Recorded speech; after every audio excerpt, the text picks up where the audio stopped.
सर्वांना नमस्कार।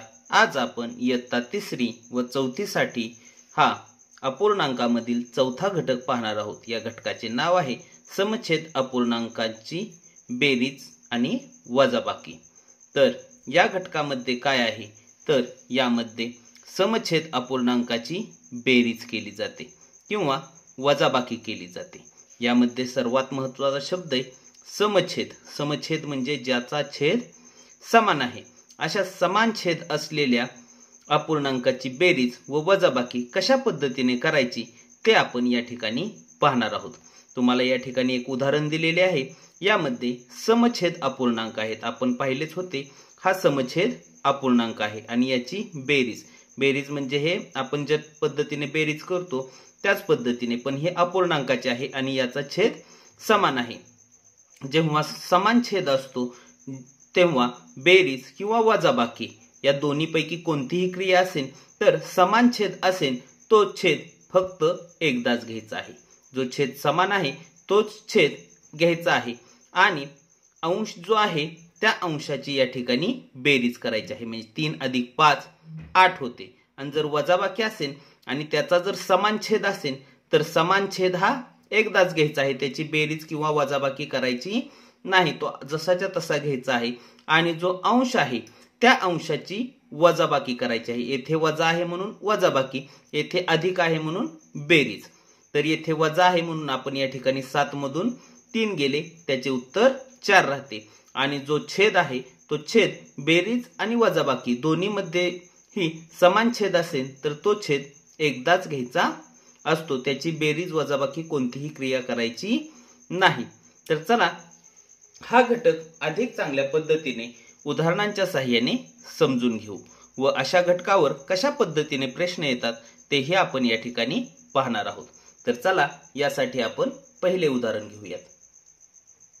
या उदाहरणामध्ये 3/4 आहे अधिक 7/4 आणि यांची काय करायचे आहे तर बेरीज करायची आहे। यांची जेव्हा आपण बेरीज करतो तेव्हा याचा जो छेद आहे तो छेद आपण एकदाच घेणार आहोत आणि जो अंश आहे त्या अंशाची आपण या ठिकाणी बेरीज करणार आहोत। म्हणजे 7 आणि 3 10 10/4 हे याचे उत्तर आलेले आहे। म्हणजेच जो छेद आहे तो छेद आपण एकदाच घेतलेला आहे आणि अंश 7 + 3 = 10, याचे उत्तर 10/4 आलेले आहे। आणि 10/4 हे पर्याय क्रमांक 3 आहे, म्हणून याचा पर्याय क्रमांक 3 आलेला आहे। यामधीलच दुसरे उदाहरण आहे हे वजाबाकीचे उदाहरण आहे। वजाबाकी आहे का बेरीज आहे कशावरून समजायचे तर मध्ये जे चिन्ह आहे त्यावरून। यामध्ये सुद्धा समछेद आहे आणि समछेद आपण फक्त एकदाच घेत असतो। समछेद घेतलेला आहे आणि अंशाची काय करायची आहे वजाबाकी, म्हणजे 8 - 2 8 - 2। तर याचे उत्तर येते 6/5 6/5 हा पर्याय क्रमांक 4 आहे। तर चला पुढील उदाहरण ही पाहूयात। या उदाहरणामध्ये काय आहे तर बेरजेचे उदाहरण आहे आणि याचा छेद 11 आहे। दोन्हीचा छेद समान आहे, समान छेद आहे म्हणून आपण तो एकदाच घेतलेला आहे आणि अंशाची काय करायची आहे तर बेरीज करायची आहे। 5 + 4 9 हे खूप सोपे आहे, म्हणजे 9/11 याचा पर्याय क्रमांक आहे 2। तर चला चौथा प्रश्नही पाहूयात। याच पद्धतीने आहे। चौथ्या प्रश्नामध्ये काय विचारलेले आहे 6/7 6/7 वजा 3/7 अशा पद्धतीने पदावली सारखे 3 म्हणजे बेरीज आणि वजाबाकी या दोन्ही क्रिया दिलेल्या आहेत, परंतु याचा छेद समान आहे। सर्वप्रथम आपण याची बेरीज करूयात। म्हणजे जो छेद आहे तो या ठिकाणी 7 घेतलेला आहे आणि 6 × 4 10 म्हणजे 10/7 वजा 3/7 म्हणजे या ठिकाणी जर आपण बरोबर केलं तर जो छेद आहे तो आपण या ठिकाणी 7 घेतलेला आहे आणि जो अंश आहे 10 मधून 3 गेले की 7 राहिले, म्हणजे 7/7 हे याचे उत्तर आहे आणि हा पर्याय क्रमांक आहे 2। तर प्रश्न क्रमांक 5 मध्ये काय आहे पहा। तर याही ठिकाणी पदावली सारखे दिलेले आहे। तर 4/3 2/3 आणि 3/3 याचे छेद समान आहेत। यामध्ये सर्वप्रथम आपण बेरीज या दोनच पदावलींची बेरीज करणार आहोत। ती बेरीज काय येते तर यांचा छेद समान आहे तो 3 घेतलेला आहे आणि 4 आणि 2 6 या ठिकाणी घेतलेले आहे अधिक 3 अंश छेद 3 हा छेद समान आहे तो आपण छेद समान एकदाच घ्यायचा आहे आणि अंश 6 आणि 3 9 म्हणजे 9 अंश छेद 3 हे याचे उत्तर आलेले आहे आणि याचा पर्याय क्रमांक आहे 1। तर चला पुढील प्रश्न पाहूयात। या प्रश्नामध्ये काय विचारलेले आहे पहा। एका उसाचा 5 अंश छेद 12 भाग राजूला व 3 अंश छेद 12 भाग संजूला दिला तर कोणाला जास्त ऊस मिळाला। आता पहा याचा अर्थ काय तर 12 भागांपैकी 5 भाग। आपण जर या ऊसाच्या 12 कांड्या असतील तर या 12 कांड्यामधील 5 कांड्या काय केलेल्या आहेत तर राजूला दिलेल्या आहेत। या 12तील किती 5 कांड्या आणि याच ऊसामधल्या जो 12 कांड्या आहेत म्हणजे 12 पैकी 3 कांड्या फक्त यातील 3 कांड्या किंवा 3 भाग फक्त हा संजूला दिलाय। तर काय विचारले कोणाला जास्त ऊस मिळाला। जर छेद समान असेल ज्याचा अंश मोठा तो मोठा असतो, ज्याचा अंश मोठा तो मोठा असतो। म्हणून 12 पैकी 5 कांड्या जर राजूला मिळाले असतील आणि 12 पैकी 3 कांड्या जर संजूला मिळाले असतील तर निश्चितच 12 पैकी 5 कांड्या हे समान भाग आहेत। 12 सुद्धा 5 कांड्या हा भाग जास्त असणार आहे म्हणून राजूला जास्त ऊस मिळाला असणार आहे म्हणून याचा पर्याय क्रमांक 1 आहे। आणि आपणास विचारले जास्त ऊस कोणाला मिळाला आहे। तर चला पुढील प्रश्न पाहूयात। या प्रश्नामध्ये काय विचारलेले आहे पहा। एका पुस्तकाचा 2 अंश छेद 5 भाग सोमवारी व 1 अंश छेद 5 भाग मंगळवारी वाचला तर एकूण किती भाग पुस्तक वाचून झाली। तर पहा किती भाग पुस्तक वाचून झाले तर समान भाग आहेत म्हणजे 2 अंश छेद 5 हा सोमवारी भाग अधिक 1 अंश छेद 5 हा मंगळवारी भाग वाचलेला आहे। तर याचा छेद काय आहे समान आहे तो समान छेद आपण घेतलेला आहे आणि 2 ने 3 अंश छेद 5 म्हणजे त्या पुस्तकाचे 5 भागांपैकी 3 भाग वाचून पूर्ण झालेले आहेत असा याचा अर्थ होतो। आणि येथे विचारले किती भाग वाचून झालाय तर 3 अंश छेद 5 हा भाग वाचून झालाय म्हणून याचा पर्याय क्रमांक येतो 3। यामध्ये पहा तर सोमवारी जे त्या पुस्तकाचे समान 5 भाग केलेले आहेत म्हणजे 10 पानं असतील तर प्रत्येक दिवशी 2 पाने असे 2 भाग म्हणजे 4 पाने या दिवशी वाचलेत आणि या दिवशी 2 पाने वाचलीत म्हणजे समान 5 भाग केले। ते कितीही पाने पुस्तक असेल तर त्याचे समान 5 भाग केले त्यापैकी 2 भाग सोमवारी वाचले आणि 5 भागांपैकी 1 भाग मंगळवारी वाचला म्हणजे त्याने 3 भाग वाचले। किती भागांपैकी 5 भागांपैकी म्हणून 3 अंश छेद 5 म्हणजे 5 भागांपैकी त्याने 3 भाग वाचून पूर्ण केलेले आहेत म्हणून याचं उत्तर येत आहे पर्याय क्रमांक 3। पुढील प्रश्न आहे यामध्ये पहा एका संख्येचा पाव भाग पाव म्हणजे किती तर पूर्ण जे भाग आहे त्यातील समान 4 भाग केले तर 4 भागांपैकी 1 भाग। मग हा गोल घ्या किंवा हा तुम्ही चौकोन घ्या। या पूर्ण चौकोनापैकी समान 4 भागापैकी 1 भाग म्हणजे पाव। 15 आहे तर ती संख्या कोणती। ती संख्या म्हणजे ही पूर्ण संख्या कोणती। पाव भाग जर 15 असेल तर 15 ला 4 ने गुणायचे।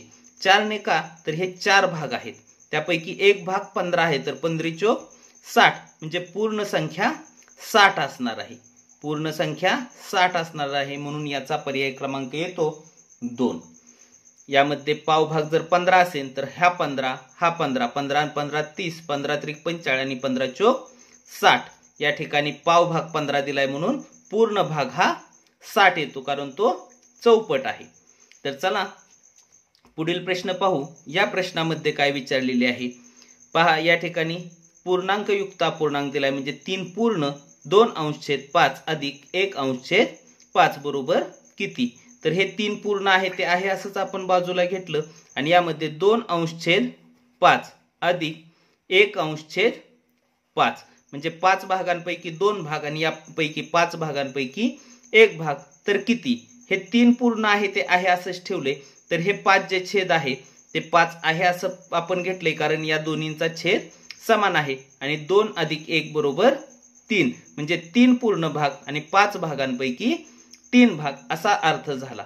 तर याचे उत्तर येणार आहे 3 पूर्ण भाग 3/5 आणि हा पर्याय क्रमांक आहे 9चा 2. तर चला पुढील प्रश्न घेऊयात. या प्रश्नामध्ये काय विचारलेले आहे?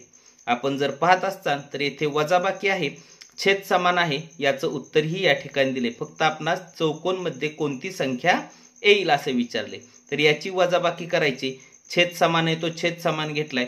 8 मधून कोणती संख्या वजा केली असता 2 येणार आहे? तर 8 मधून 6 वजा केले असता उत्तर या ठिकाणी 2 येणार आहे. म्हणून 6 हा पर्याय क्रमांक 3 आहे. तर चला पुढील उदाहरण पाहूयात. यामधील 11वे उदाहरण आहे. यामध्ये एका बादलीत 10 लिटर पाणी मावते. म्हणजे पूर्ण बादली आहे त्या बादलीत 10 लिटर पाणी मावते.